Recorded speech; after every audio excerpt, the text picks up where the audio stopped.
ಇನ್ನು ಹಿಂದೂಗಳ 3 ದಶಕಗಳ ಹೋರಾಟಕ್ಕೆ ಜಯ ಸಿಕ್ಕಿದೆ. ವಾರಣಾಸಿಯ ಜಿಲ್ಲಾ ಕೋರ್ಟ್ ಜ್ಞಾನವಾಪಿ ಮಸೀದಿಯಲ್ಲಿ ಹಿಂದೂಗಳು ಪೂಜೆಯನ್ನು ಸಲ್ಲಿಸಬಹುದು ಅಂತ ಅವಕಾಶವನ್ನು ಕಲ್ಪಿಸಿದೆ. ಮಸೀದಿಯ ನೆಲಮಹಡಿಯಲ್ಲಿ ಪೂಜೆ ಸಲ್ಲಿಸೋದಕ್ಕೆ ಅವಕಾಶ ಕಲ್ಪಿಸಿರೋದಕ್ಕೆ ಹಿಂದೂ ಮುಖಂಡರು ಸಂತಸ ವ್ಯಕ್ತಪಡಿಸಿದ್ದಾರೆ. ಈ ವಿಚಾರವಾಗಿ ಯುವ ಬ್ರಿಗೇಡ್ ಸಂಸ್ಥಾಪಕ ಚಕ್ರವರ್ತಿ ಸೂಲಿಬೆಲೆ ಪಬ್ಲಿಕ್ ಟಿವಿ ಜೊತೆ ಮಾತನಾಡಿ, ನ್ಯಾಯಾಲಯದ ಮೂಲಕವೇ ರಾಮ ಮಂದಿರವನ್ನು ಪಡೆದ್ವಿ, ಈಗ ಶಿವಮಂದಿರವನ್ನು ಪಡೆದ್ವಿ, ಕೃಷ್ಣ ಮಂದಿರ ಸೇರಿದಂತೆ ಕಳ್ಕೊಂಡಿರುವ 40,000ಕ್ಕೂ ಹೆಚ್ಚು ಮಂದಿರಗಳನ್ನು ಏನಾಗಬೇಕಿದೆಯೋ ಅದರ ಬಗ್ಗೆ ವಿಚಾರ ಮಾಡ್ತೀವಿ ಅಂತ ಪಬ್ಲಿಕ್ ಟಿವಿ ಜೊತೆ ಮಾತನಾಡ್ತಾ ಹೇಳಿದ್ದಾರೆ. ಹಿಂದೂಗಳ 3 ದಶಕದ ಹೋರಾಟಕ್ಕೆ ಇವತ್ತು ಜಯ ಸಿಕ್ಕಿದೆ. ಜ್ಞಾನವ್ಯಾಪಿ ಮಸೀದಿಯಲ್ಲಿಯೂ ಕೂಡ ಹಿಂದೂಗಳು ಕೂಡ ಪೂಜೆಯನ್ನು ಮಾಡಲಿಕ್ಕೂ ಕೂಡ ಅವಕಾಶವನ್ನು ಕೂಡ ಕಲ್ಪಿಸಲಾಗಿದೆ. ಇನ್ನು ಈ ಬಗ್ಗೆ ಮಾತನಾಡಲಿಕ್ಕೆ ನಮ್ಮ ಜೊತೆ ಚಕ್ರವರ್ತಿ ಸೂಲಿಬೆಲೆ ಅವರೇ ಇದ್ದಾರೆ. ಅವ್ರನ್ನೇ ಮಾತನಾಡ್ತಾ ಹೋಗ್ತೇನೆ. ಸರ್, ಮೊದಲನೇದಾಗಿ ಇವತ್ತು ಮಸೀದಿ ಒಳಗೆ ಅಂದರೆ ನೆಲಮಹಡಿಯಲ್ಲಿ ಪೂಜೆಯನ್ನು ಸಲ್ಲಿಸಲಿಕ್ಕೆ ಒಂದು ಅವಕಾಶ ಸಿಕ್ಕಿದೆ. ಸರ್, ಏನು ಹೇಳ್ತೀರಾ? ಒಂದು ಭಾಳ ಸಂತೋಷದ ಸಂಗತಿ. ರಾಮ ಮಂದಿರದ ಉದ್ಘಾಟನೆಯ ಪಸ ಇನ್ನೂ ಆರಲಿಲ್ಲ. ಕಣ್ಣೆದುರುಗಡೆಯಿಂದ ರಾಮ ಮಂದಿರದ ಸುಂದರವಾದ ದೃಶ್ಯಗಳು ಇನ್ನೂ ಕಳೆದು ಹೋಗೋಕ್ಕಿಂತ ಮುಂಚೆ, ಕಳೆಯೋದು ಬೇಡ, ಜೀವನ ಪರ್ಯಂತ ಹೀಗೆ ಇರಲಿ ಅಂತ ಭಾವಿಸ್ತೀನಿ. ಆದರೆ ಅದು ಕಳೆದು ಹೋಗ್ಬೋದು ಅನ್ನೋಕ್ಕಿಂತ ಮುಂಚೆ ಜ್ಞಾನವಾಪಿ ಆ ಸ್ಟ್ರಕ್ಚರ್ನ ಒಳಗೆ ಹಿಂದೂ ಧರ್ಮೀಯರಿಗೆ ಪೂಜೆ ಮಾಡಲಿಕ್ಕೆ ಅವಕಾಶ ಸಿಕ್ಕಿರೋದು ನಮ್ಮ ಮೂಲ ಶಿವನನ್ನು ಮತ್ತೆ ಪಡ್ಕೊಳ್ಳಿಕ್ಕೆ ನಮ್ಗೆ ಸಿಕ್ಕಿರುವಂಥ ಅವಕಾಶ ಅಂತ ನಾನು ಭಾವಿಸ್ತೀನಿ. ಸಹರ್ಷದಿಂದ ಕೋರ್ಟ್ ಕೊಟ್ಟಿರುವಂಥ ಈ ನಿರ್ಣಯವನ್ನು ಸ್ವಾಗತಿಸ್ತೀನಿ. ಓಕೆ ಸರ್, ಈಗ 1993ನೇ ಇಸ್ವಿಯಿಂದಲೇ ಅಲ್ಲಿ ಒಂದು ಪೂಜೆಯನ್ನು ಮಾಡಲಿಕ್ಕೆ ನಿರ್ಬಂಧವನ್ನು ಕೂಡ ಹೇರಿದ್ರು. ಜೊತೆಗೆ ಕಾಶಿ ವಿಶ್ವನಾಥ ಟ್ರಸ್ಟ್ನವರು ಕೂಡ ಸಾಕಷ್ಟು ಒಂದು ಹೋರಾಟವನ್ನು ಮಾಡಿದರು.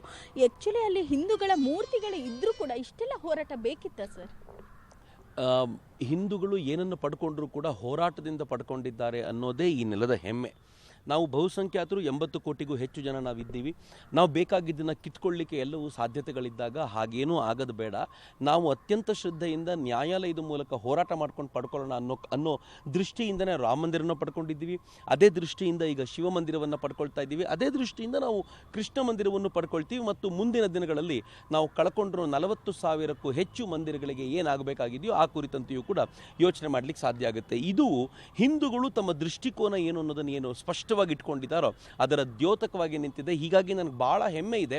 ಕೊನೆಯಲ್ಲೂ ಸತ್ಯ ಗೆಲ್ಲುತ್ತೆ ಅನ್ನೋದನ್ನು ನಮ್ಮ ಶಾಸ್ತ್ರ ಗ್ರಂಥಗಳು ಏನು ಹೇಳಿವೆಯೋ, ಕೊನೆಯಲ್ಲೂ ಸತ್ಯ ಮಾತ್ರ ಗೆಲ್ಲುತ್ತೆ ಅನ್ನೋದನ್ನು ಎಲ್ಲ ಹಿರಿಯರು ಏನು ಹೇಳಿದ್ದಾರೋ, ಪಂಡಿತರು ಜ್ಞಾನಿಗಳು ಏನು ಹೇಳಿದ್ದಾರೋ ಅದನ್ನು ಹಿಂದೂಗಳು ಪ್ರೂವ್ ಮಾಡಿದ್ದಾರೆ ಅಂತ ನನಗನ್ಸುತ್ತೆ.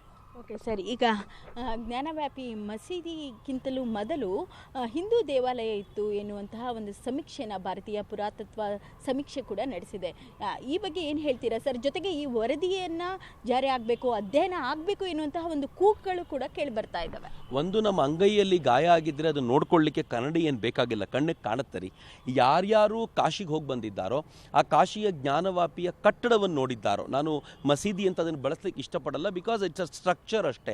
ಆ ಕಟ್ಟಡವನ್ನು ನೋಡಿದವರಿಗೆಲ್ಲ ಗೊತ್ತಿದೆ ಅದರ 60 to 70% ಏನಿದೆ ಅದಷ್ಟು ಕೂಡ ಹಿಂದೂ ಕಟ್ಟಡವಾಗಿಯೇ ಇದೆ. ಅದರ ಮೇಲೆ ಇವರು ಮಸೀದಿಯ ಶೈಲಿಯನ್ನು ಆರೋಪಿಸಿದ್ದು ಬಿಟ್ಟರೆ ಅದು ಸ್ವತಃ ಹಿಂದೂ ಕಟ್ಟಡ ಅಂತ ಕಣ್ಣಿಂದ ನೋಡಿದ್ರೆ ಗೊತ್ತಾಗುತ್ತೆ. ಅದಕ್ಕೆ ಆರ್ಕಿಯಾಲಜಿಕಲ್ ಸರ್ವೆ ಆಫ್ ಇಂಡಿಯಾದ ಎವಿಡೆನ್ಸಸ್ನ ಅಗತ್ಯ ಇರಲಿಲ್ಲ. ಬಟ್ ಸ್ಟಿಲ್ ಸೈಂಟಿಫಿಕ್ ಸರ್ವೆಯೊಂದನ್ನು ಮಾಡಿ ಆ ಮೂಲಕ ಆರ್ಕಿಯಾಲಜಿಕಲ್ ಸರ್ವೆ ಆಫ್ ಇಂಡಿಯಾ ಕೊಟ್ಟಂಥ ರಿಪೋರ್ಟ್ನ ಆಧಾರದ ಮೇಲೆ ಇವತ್ತು ನಿರ್ಣಯ ಬಂದಿದೆ. ಅಂತಂದರೆ ಹಿಂದೂ ಎಲ್ಲದಕ್ಕೂ ತನ್ನನ್ನು ತಾನು ತೆರೆಕೊಂಡಿದ್ದಾನೆ. ಯಾಕೆ ತೆರೆಕೊಳ್ಳಿಕ್ಕೆ ಅವನಿಗೆ ಸಾಧ್ಯವಾಗುತ್ತೆ ಅಂತಂದರೆ ಅವನಿಗೆ ಗೊತ್ತಿದೆ ನಾನು ಸತ್ಯದ ಪಕ್ಷದಲ್ಲಿದ್ದೀನಿ ಅಂತ. ಅವನು ತಾನು ಯಾವುದನ್ನು ಸುಳ್ಳು ಹೇಳ್ತಾ ಇಲ್ಲ, ನಾನು ಯಾವುದನ್ನು ಕೂಡ ಸುಳ್ಳು ಹೇಳಿ ಮತ್ತೊಬ್ಬರದನ್ನು ಕಸಿಬೇಕಾದಂಥ ಅಗತ್ಯ ಇಲ್ಲ ಅನ್ನೋದು ಗೊತ್ತಿದೆ. ಬಟ್ ನಂಗೆ ಮುಸಲ್ಮಾನರ ಬಗ್ಗೆ ಒಂದೇ ಒಂದು ಬೇಜಾರು. ಯಾರಾದರೂ ಮುಸಲ್ಮಾನರು ಇದನ್ನು ನೋಡ್ತಾ ಇದ್ದರೆ ಸ್ವಲ್ಪ ಆಲೋಚನೆ ಮಾಡಿ. ಎಲ್ರಿಗೂ ಗೊತ್ತಿದೆ, ಪ್ರತಿಯೊಬ್ಬ ಮುಸಲ್ಮಾನನಿಗೂ ಗೊತ್ತಿದೆ ಅದು ಮೂಲತಃ ಒಂದು ಹಿಂದೂ ದೇವಸ್ಥಾನ. ಅದನ್ನು ಒಡೆದು ಅಲ್ಲಿ ಈ ಕಟ್ಟಡವನ್ನು ನಿರ್ಮಿಸಲಾಗಿದೆ ಅಥವಾ ಅದರ ಅರ್ಧ ಭಾಗವನ್ನು ಕಡಿದು ಕಟ್ಟಡವನ್ನು ನಿರ್ಮಿಸಲಾಗಿದೆ ಅಂತ. ಹೀಗಿರುವಾಗ ಮುಸಲ್ಮಾನ ಸಹಜವಾಗಿ ಪ್ರೀತಿಯಿಂದ ಅದನ್ನು ಒಪ್ಪಿಸಿ ಕೊಡಬೇಕಾಗಿತ್ತು. ಕೊನೆಯ ಪಕ್ಷ ಇಷ್ಟೆಲ್ಲ ಗಲಾಟೆ ಆದ ನಂತರ, ರಾಮ ಮಂದಿರಕ್ಕೆ ಈ ಥರದ ಪರಿಸ್ಥಿತಿ ಬಂದ ನಂತರ ಎಲ್ಲವನ್ನು ನೋಡ್ಕೊಂಡು ಅವನು ಕೊಡಬೇಕಾಗಿತ್ತು. ಆದರೆ ಅಷ್ಟು ಉದಾರ ಮನೋಭಾವ ಇಲ್ಲ ಅನ್ನೋದು ದುರಂತ. ಇಷ್ಟ ಆದರೂ ಕೂಡ ಓಕೆ, ಇದು ಚಿಂತಕ ಚಕ್ರವರ್ತಿ ಸೂಲಿಬೆಲೆ ಅವರ ಮಾತು. ಬಹಳ ಖುಷಿಯನ್ನು ವ್ಯಕ್ತಪಡಿಸಿದ್ದಾರೆ. ಸಮಸ್ತ ಹಿಂದೂಗಳಿಗೆ ಜಯವಾಗಿದೆ ಅಂತಕ್ಕಂಥ ಅಭಿಪ್ರಾಯವನ್ನು ವ್ಯಕ್ತಪಡಿಸಿದ್ದಾರೆ.